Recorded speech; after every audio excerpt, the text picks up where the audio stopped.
Alors, imaginez un peu, en juillet 1897, 3 mecs, ils se disent, et si on montait une expédition vers un endroit hyper isolé, un endroit dangereux sur Terre où personne n'a jamais mis les pieds. Et le plus fou, c'est qu'ils décident d'y aller en ballon, en montgolfière, un truc que personne n'avait jamais fait avant. Sauf que, ils allaient se manger la pire catastrophe qui puisse arriver à quelqu'un. Alors, c'était quoi cette catastrophe, et comment ça s'est fini pour eux? Restez jusqu'au bout, parce que ça vaut le coup. N'oublie pas de lâcher un like et de t'abonner à la chaîne YouTube pour ne rien rater des prochaines histoires. À l'époque, tous les pays connaissaient leurs limites, ils savaient où ils étaient sur la carte.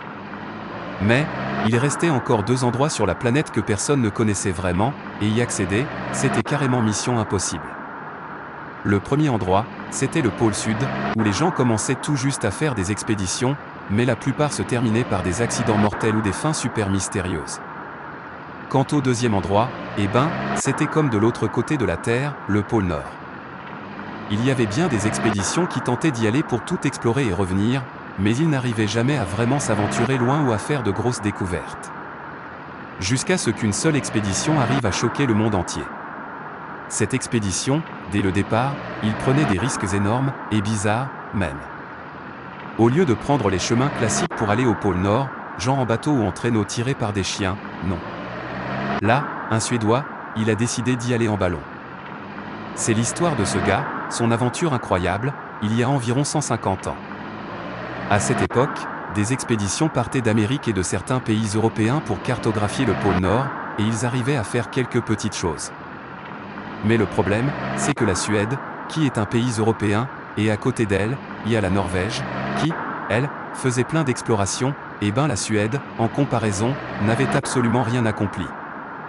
Toutes leurs tentatives étaient rares, espacées par de longues périodes, et même quand ils essayaient un truc, c'était toujours un échec total, jusqu'à ce qu'un Suédois décide de changer la donne, de redorer l'image de la Suède parmi les nations. Ce gars, il s'appelait Salomon August André. Il était né et avait grandi en Suède, et depuis qu'il était gamin, il était obsédé par tout ce qui volait, les ballons, les montgolfières. À 16 ans, il a commencé à étudier à l'Institut Royal de Technologie, et 4 ans plus tard, il a eu son diplôme d'ingénieur mécanique. Mais même s'il aimait la mécanique, sa passion d'enfance pour tout ce qui vole l'a poussé à aller à l'exposition du centenaire à Philadelphie, aux États-Unis. C'était une expo pour les 100 ans de la création des USA, où les gens montraient leurs découvertes et avancées technologiques. André y allait pour présenter des idées sur lesquelles il avait bossé. Mais pendant le trajet en bateau, il a acheté un livre qui parlait des vents Tradewind, les alizés. Ces vents, ils soufflent de manière super fiable des en ouest, à des moments précis. Là, il a eu une illumination. Il s'est dit, pourquoi on n'utiliserait pas ces vents, prévisibles et sûrs, pour faire voler notre ballon sur de très longues distances. Bref, dès qu'il arrive à l'expo de Philadelphie, il commence à chercher du boulot pour payer ses frais. Il se retrouve à faire le nettoyeur dans le pavillon suédois. Quand il avait du temps libre, il allait traîner avec un autre passionné de ballons, John Weiss, qui habitait à Philadelphie. André apprenait tout de lui sur les ballons, et il rêvait de faire un vol avec lui, mais avant de réaliser ce rêve, il a dû rentrer en Suède. De retour au pays, il ouvre un petit atelier de machines simples pour gagner sa vie et économiser pour s'acheter son propre ballon. Mais son petit business ne marchait pas super bien, l'atelier ne rapportait pas assez. Il a fini par travailler à l'université dont il était diplômé, et quelques années plus tard, il est devenu collecteur d'informations pour une expédition vers le Svalbard, la plus grande île de l'archipel du Svalbard. Une région gelée qu'on considère comme faisant partie de l'Arctique parce que c'est tout près. C'était pas une simple expédition scientifique, c'était carrément la première expédition scientifique vers le pôle Nord. L'équipe était composée de 11 personnes de pays différents, pour résoudre les problèmes techniques que pourrait rencontrer l'expédition. André, qui représentait la Suède, a fourni des infos géniales, et il a vraiment réussi parmi les 11. C'est là que le nom d'André a commencé à se faire connaître dans les milieux scientifiques. Les gens intéressés par la science ont commencé à connaître son nom. Après l'expédition, il a bossé au bureau suédois des brevets. Mais même en travaillant, il pensait tout le temps à son expédition personnelle. Après le gros succès de la dernière expédition, sa parole avait du poids, les gens l'écoutaient et étaient convaincus par ses idées. Du coup, il est allé voir un éditeur de journaux suédois, un dénommé Strindberg. André essayait de le convaincre de lui fournir le financement pour acheter le ballon de l'expédition au pôle Nord.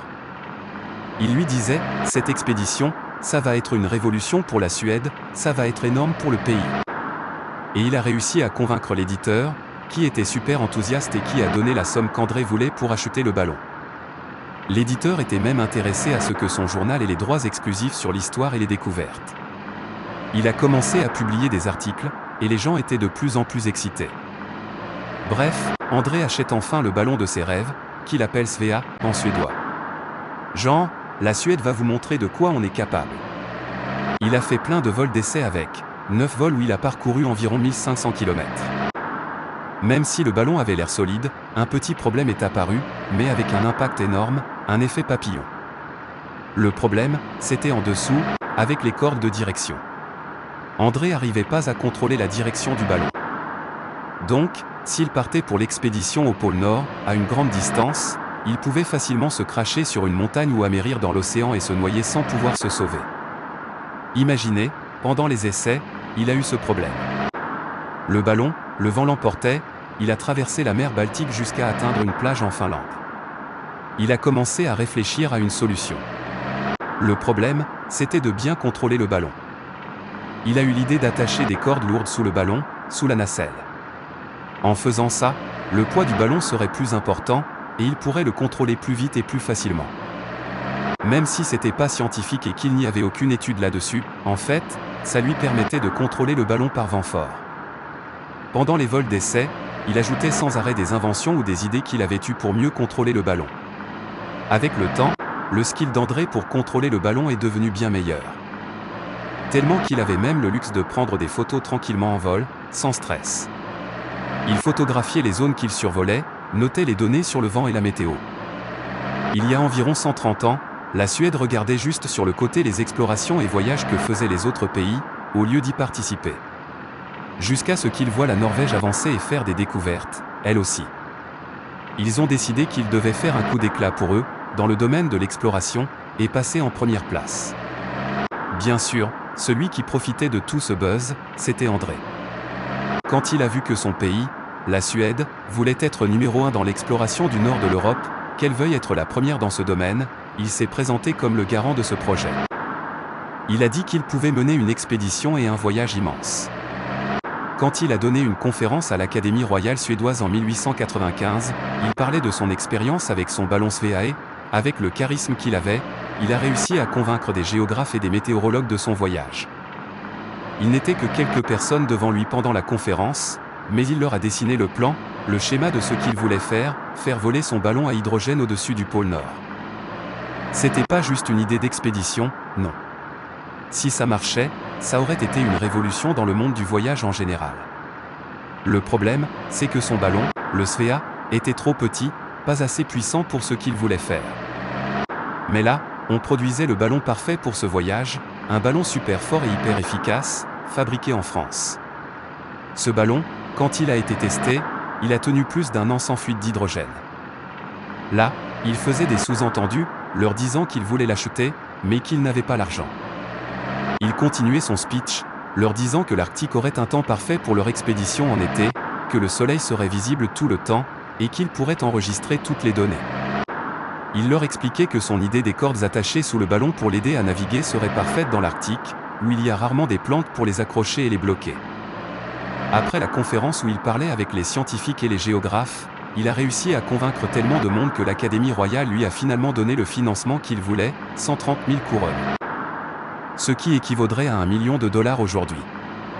Et comme je vous l'ai dit, la presse parlait avec passion de cette expédition dans ses journaux, tous les habitants de Suède étaient au courant et super excités, les politiciens, les grands, les petits. Tellement que le roi de Suède Oscar II lui-même a fait un don de 30 000 couronnes sur sa fortune personnelle. Là, André avait une somme énorme pour couvrir tous les besoins de l'expédition. Avec le triple de la somme, il a acheté le gros ballon français, et avec le reste, il a pris tous les outils et les provisions de nourriture dont il avait besoin. André avait le soutien financier et moral de tout le pays, qui était super excité pour lui. Mais il y avait un point important, André était peut-être le premier expert en ballon de Suède, mais il n'était pas le seul au monde, ni le meilleur. Les experts plus âgés et plus expérimentés d'autres pays, quand les nouvelles lui parvenaient ou qu'ils entendaient parler de son idée folle, ils disaient de lui que c'était un fou. Ils ont passé au crible tous les détails de son voyage et de son plan, et ils l'ont critiqué sévèrement. Ils disaient que c'était juste un type qui comprenait rien et que sa fin serait tragique. Mais malgré les critiques qui pleuvaient sur André de la part des scientifiques d'autres pays, il est resté accroché à son rêve et a décidé de continuer. Il achète le ballon français, qui avait été fait spécialement pour lui, avec des specs adaptés à l'Arctique. Même la nacelle était spacieuse, avec plein de provisions, de la nourriture, des médocs, et même des lits. Ils ont appelé ce ballon l'Aigle, Urnel. Du coup, le poids total du ballon, après avoir calculé l'équipement et tout le bordel, dépassait les 2700 kg, presque 3 tonnes. Un ballon avec un poids aussi lourd devait rester en l'air pendant 30 jours pour atteindre le pôle Nord. L'usine avait dit au début que c'était possible, mais après les premiers tests, ils ont découvert que le ballon fuyait de l'hydrogène à un taux inquiétant, même s'il était fait avec la meilleure qualité, la meilleure couture. Pour être solide et ne rien fuir. Même après avoir su ça, André s'en foutait complètement, il continuait, accroché à son rêve. Après un an de planning incessant, ils tentent leur premier vol avec ce ballon depuis la Suède jusqu'au pôle Nord. C'était pendant l'été 1896. Le but du voyage était de cartographier complètement l'Arctique depuis les airs avec le ballon. André choisit 2 volontaires parmi les nombreux qui se sont proposés, Ekholm et Strindberg. Ekholm était un expert, un explorateur et un grand météorologiste. C'était le supérieur d'André pendant l'expédition de collecte de données au Svalbard. Le deuxième, Strindberg, était juste un jeune étudiant brillant en physique et chimie. Il avait même préparé un appareil photo avec un boîtier protecteur pour toutes les conditions possibles pendant leur voyage. Cet appareil photo, c'était sur lui qu'il comptait à 100% pour prendre des photos du ciel de l'Arctique et s'en servir pour dessiner les cartes.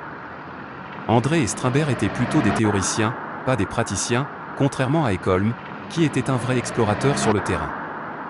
André, en réalité, se foutait complètement de la condition physique, il pensait même pas en avoir besoin pour un voyage comme ça. Mais il savait pas ce qui l'attendait. Juste avant le premier lancement, les choses se passaient plutôt bien. Des petits problèmes apparaissaient et étaient résolus tout de suite. Même l'équipage était super content du confort qu'ils auraient dans le ballon. Mais comme je vous l'ai dit, Ekholm était un vrai explorateur de terrain, contrairement aux 2 autres théoriciens. Ça le rendait sûr que le ballon l'Aigle ne tiendrait pas pendant le voyage. Pour convaincre André, il a fait ses propres tests préliminaires sur le ballon pour être sûr. Mais il a découvert que tous les tests confirmaient son point de vue, le voyage était voué à l'échec à cause du ballon français qui fuyait. Avec un simple calcul, il a découvert que le ballon, dès le décollage, perdrait entre 40 et 70 kg de force de levage par jour. Avec ce taux de perte, il pourrait à peine tenir 2 semaines, 15 à 17 jours max. À peine la moitié du voyage, après quoi il pourrait les faire s'écraser en plein océan avant même d'atteindre le pôle Nord. Ce qui empirait les choses, c'est que pendant tout le temps où ils étaient sur place pour les tests, sur l'archipel, André remarquait que les vents venaient du nord. Ces vents étaient un problème parce que les vents qui devaient les aider dans leur voyage devaient venir du sud. D'un autre côté, la presse surveillait tous les détails de ce voyage depuis les grandes villes de Suède. Mais jour après jour, il se rendait compte que ce voyage était presque impossible, et l'intérêt pour lui diminuait graduellement. Après 6 semaines, la première tentative de décollage échoue, et André décide qu'ils réessaieront l'année suivante. Imaginez qu'à la même période, un explorateur ou une expédition norvégienne revenait tout juste de l'Arctique après avoir atteint une latitude que personne n'avait jamais atteinte avant. Il avait fait une grosse découverte. Ça a rendu André encore plus déterminé à accomplir quelque chose pour son pays. Mais sur le chemin du retour de l'archipel vers la Suède, sur le bateau, l'ingénieur responsable de surveiller la fuite d'hydrogène dit à l'expert Ekholm qu'il a vu André remplir en secret le ballon avec de l'hydrogène à la place de celui qui fuyait. Comme ça, quand il ferait les tests ensuite, il trouverait l'hydrogène encore plein dans le ballon, comme si rien ne fuyait. Là, Ekholm est devenu fou. Il est allé le confronter et lui a dit qu'il était au courant de tout, et il s'est retiré de l'expédition, à moins qu'il n'utilise un autre ballon. L'enthousiasme des gens a beaucoup diminué après l'échec de la tentative en 1896, et André hésitait entre annuler complètement l'expédition ou continuer ses tentatives. Soudain, il reçoit un soutien financier du propriétaire du prix Nobel en personne pour continuer l'exploration. Mais au lieu d'écouter Ekholm, qui était plus expert que lui, et de prendre un autre ballon, ils décident de continuer avec le même ballon, l'Aigle. Du coup, Ekholm se retire tranquillement et calmement de l'expédition. Mais son retrait n'a pas posé de problème à André, car au début, il y avait plein de volontaires qui voulaient partir. Il a commencé à évaluer les personnes qui se portaient volontaires et a choisi parmi eux un ingénieur civil de 27 ans, Knut Frenkel, qui serait responsable de tout le travail d'Ekholm, qui concernait la météo. Quand l'équipe est retournée sur le site de test ou de lancement dans l'archipel l'année suivante, en 1897, ils étaient super excités parce que tous les outils et tout le matériel dans le ballon étaient restés intacts et en bon état tout l'hiver. En plus, quand ils ont vu que le 11 juillet, les vents venaient du sud, comme ils le voulaient, pour les emmener vers le nord, vers l'Arctique. C'était en leur faveur et ça allait beaucoup les aider au décollage. André s'est arrêté et a écrit 2 lettres. Il a envoyé la première au roi de Suède, Oscar, et la deuxième au journal qui avait acheté les droits de l'expédition, pour qu'il commence à publier les nouvelles. Ensuite, André annonce le début de son expédition. Après ça, le ballon français, connu sous le nom d'Aigle, commence à s'élever avec les 3 personnes à l'intérieur, une par une, au-dessus de la surface de la mer et commence à les emmener vers l'intérieur. Mais à cause de la surcharge et du poids, le ballon a commencé à aller à gauche et à droite au-dessus de l'eau. Il volait à une faible altitude, tout près des vagues de l'océan, jusqu'à ce qu'une rafale de vent violente pousse le ballon droit dans l'océan.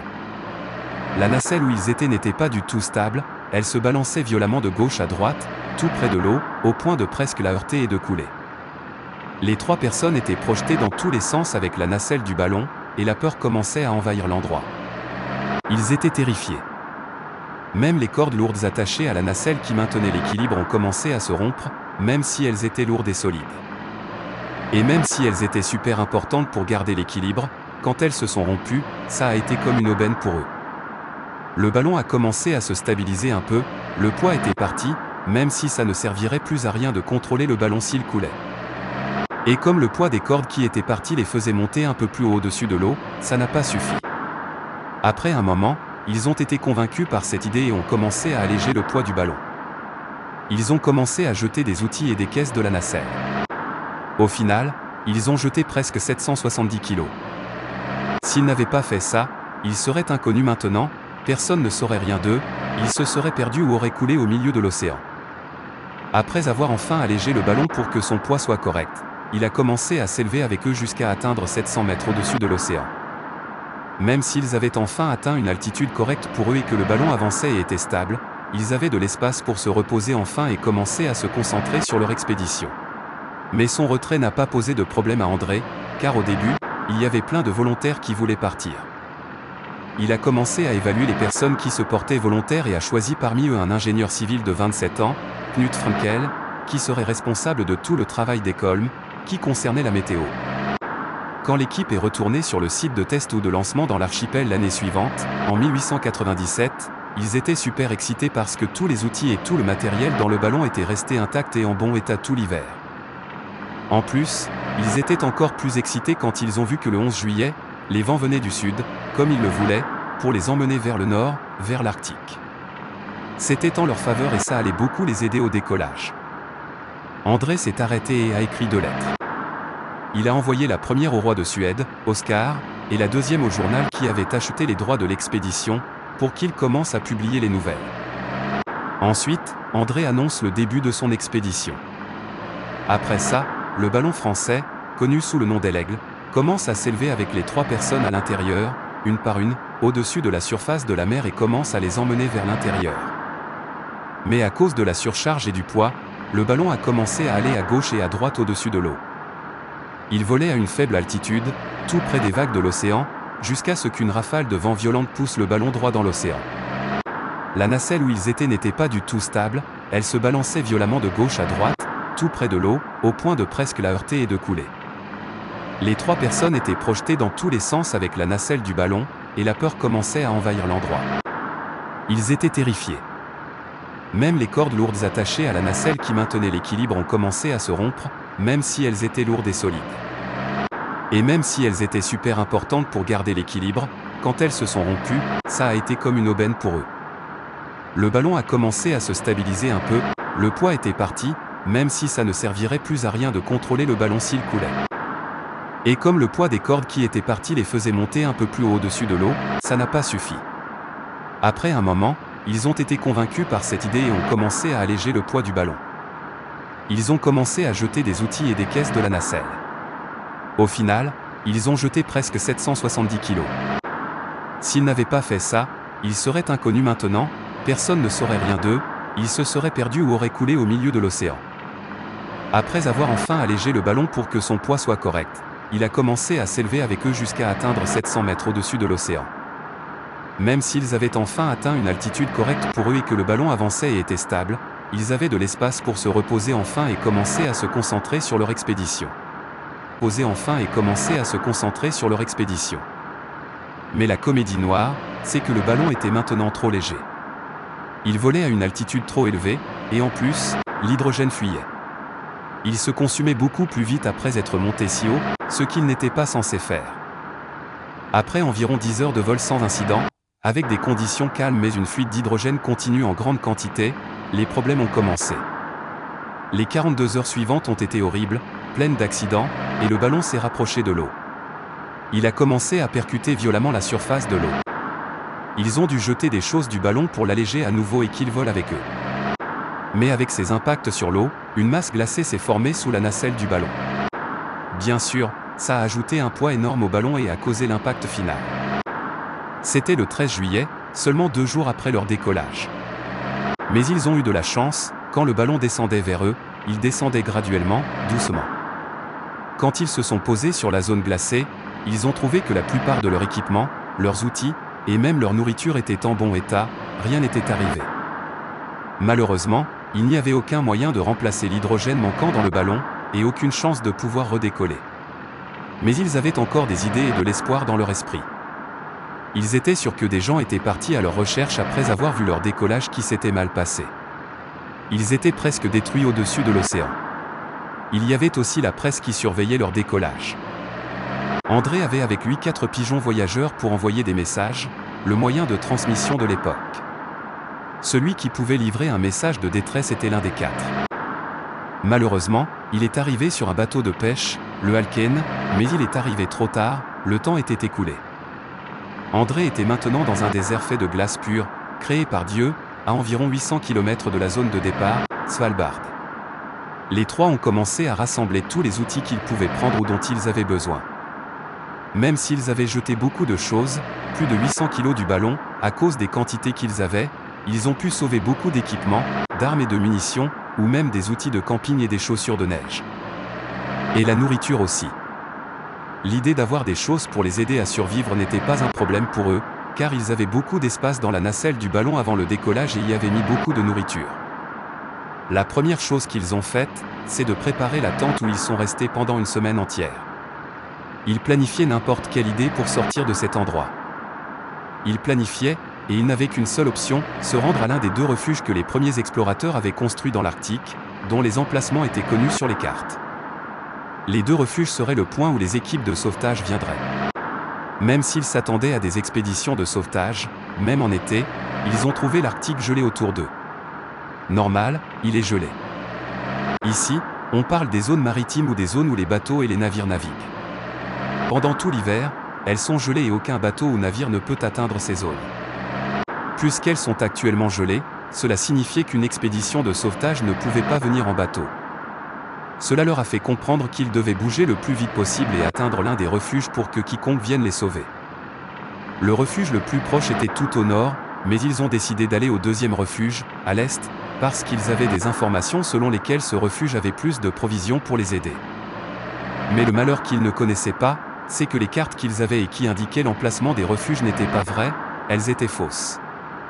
Quoi qu'il en soit, ils ont commencé à classer par ordre de priorité les choses qu'ils avaient avec eux pour les emmener au refuge là-bas. Le 22 juillet, ils ont commencé à bouger avec un poids d'outils, de nourriture, etc. d'environ 181 kg, qu'ils ont mis sur les traîneaux qu'ils avaient et qu'ils devaient tirer sur une très longue distance. Selon leurs calculs, ils devraient marcher 742 km sur leurs propres jambes en tirant les traîneaux. Mais après avoir commencé à marcher, ils ont été convaincus que l'idée de tirer les traîneaux était une très mauvaise idée parce qu'ils étaient lourds et qu'ils rencontraient des terrains difficiles, avec de l'eau et de grandes fissures. Les traîneaux tombaient dedans et il fallait des heures pour les sortir. En plus, la fatigue commençait à se voir sur eux parce qu'il faisait anormalement froid. En plus, le soleil tapait 24 heures sur la neige, leur frappant directement le visage. En plus, ils ont commencé à ressentir quelque chose appelé cécité des neiges, à cause des rayons du soleil qui se reflétaient continuellement sur la neige directement dans leurs yeux pendant de longues heures par jour. Mais après une semaine de marche avec ce poids lourd, ils décident qu'ils doivent alléger la moitié du poids qu'ils ont avec eux pour pouvoir continuer. Ils ont donc allégé le poids des provisions, que ce soit de la nourriture ou des outils, ce qui signifiait qu'ils devaient chasser à tout moment possible. Tout ce qu'ils trouvaient devant eux et qui pouvait être mangé, ils devaient essayer de le chasser. Ils ont continué à marcher de toute leur force jusqu'à ce qu'après environ 2 semaines, ils aient parcouru 96 km sur plus de 700 km. Ils ont découvert au début du mois d'août qu'ils ne pourraient pas accomplir la mission et atteindre le refuge à l'est. Ils ont décidé qu'ils devaient faire demi-tour et continuer à marcher vers le refuge le plus proche, au nord. Mais comédie noire encore, ils ne marchaient littéralement pas dans la bonne direction vers les refuges parce que les cartes qu'ils avaient n'étaient pas correctes. Mais malgré tous les problèmes et conditions difficiles et mortelles auxquels ils étaient confrontés, ils étaient très optimistes et convaincus qu'ils pourraient atteindre leur but après 2 mois de marche continue. Mais l'été a commencé à revenir et la neige accumulée sur l'eau a commencé à fondre. Ainsi, ils pourraient bouger un peu avec le petit bateau qu'ils avaient et qui pouvait être gonflé. Pendant leur marche, chaque animal qu'ils rencontraient, ils le chassaient, que ce soit l'ours polaire ou même les phoques. Les conditions changeaient de jour en jour et devenaient de plus en plus